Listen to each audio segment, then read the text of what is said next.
ठरवलेला आहे। आणि म्हणून बाळासाहेबांचे विचार आणि आदरणीय देशाचे लोकप्रिय यशस्वी प्रधानमंत्री मोदीजींचं विजन घेऊन आपण पुढे चाललोय। मुंबईच्या सर्वांगीण विकासासाठी अहोरात्र आपण काम करतोय आणि म्हणून यापुढे देखील फक्त विकास विकास आणि विकास हाच अजेंडा आहे आपला। काही लोकांना फक्त निवडणूक आली की मराठी माणसाची आठवण येते। एरवी ही मंडळी मराठी माणसाकडे ढुंकूनही पाहत नाहीत आणि त्यांना मराठीसाठी काही करावं असं वाटतही नाही, वाटलंही नाही। मी मागेही म्हणालो होतो, दिवसभर नेटफ्लिक्स आणि जमेल तेव्हा पॉलिटिक्स एवढा त्यांचा इंटरेस्ट आहे। आणि म्हणून 5 साल घर में और चुनाव आया तो मुंबई खतरे में अशा प्रकारचं नेहमीचं पालपूत जे आहे ते लावतात। अरे मुंबई काय रेल्वेचा डबा आहे, कुठेही काढला आणि कुठेही जोडला असं होत नाही। मराठी माणसाची आजची जी अवस्था आहे हे त्याला हेच लोक जबाबदार आहे। मगाशी रामदास भाईंनी अमित साटम यांनी आपल्या भाषणात ते सांगितलं आहे। तुम्हीच म्हणताय ना मराठी माणसाचं अस्तित्व धोक्यात आलंय। तुमच्याच काळात मराठी माणूस मुंबई बाहेर फेकला गेला। महापालिकेत तुमची 25 वर्ष सत्ता होती, मग हे कुणाचं अपयश आहे सांगून टाका। सत्तेत असताना मराठी माणसासाठी मुंबईसाठी तुम्ही काय केलं ते सांगा। ही मराठी माणसाची शेवटची लढाई आहे असं इमोशनल भाषण काही लोकांनी केलं, पण मराठी माणसाचं अस्तित्व कधी धोक्यात नव्हतं, आजही नाही आणि उद्याही ते धोक्यात राहणार नाही। तुम्ही त्याची चिंता करू नका। तुमचं अस्तित्व धोक्यात आलंय, तुमचं राजकारण मात्र धोक्यात आलंय, परंतु मराठी माणसाचं हित जपायला, मुंबईचं हित जपायला आम्ही समर्थ आहोत। देवेंद्रजी इथे आहेत, मी इथे तुमच्या समोर आहे आणि मराठी माणूस आमच्या सोबत आहे।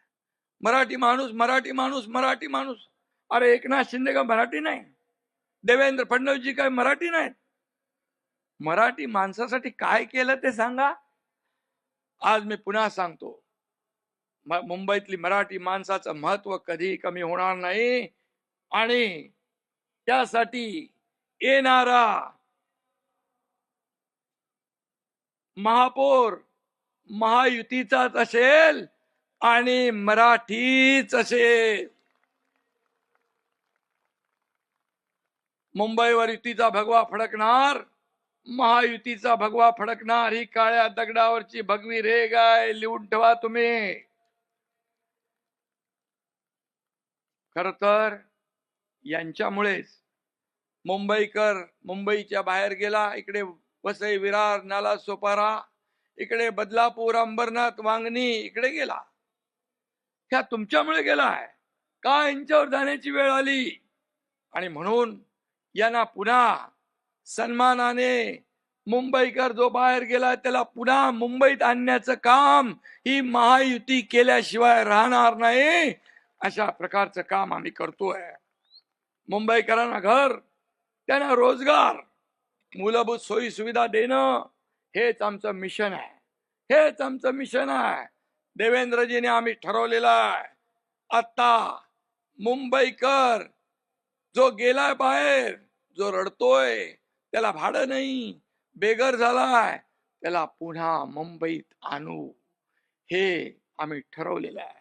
हा संकल्प आम्ही केलेला आहे। आम्ही हवेत बोलत नाही, आमचं काम बोलतंय। 3.5 वर्षाचं काम बघा, काम बघा, डोळ्यांनी बघा आणि मग बोला आमच्यावर। आमचं no settlement, only development, no settlement, only development हा आमचा अजेंडा आहे। त्यांचं करप्शन फर्स्ट होतं, आमचं मुंबई फर्स्ट आहे, मुंबई फर्स्ट। आणि म्हणून आम्ही मराठी माणसासाठी काय केलं ते मी सांगतो, नीट ऐका तुम्ही, ऐका।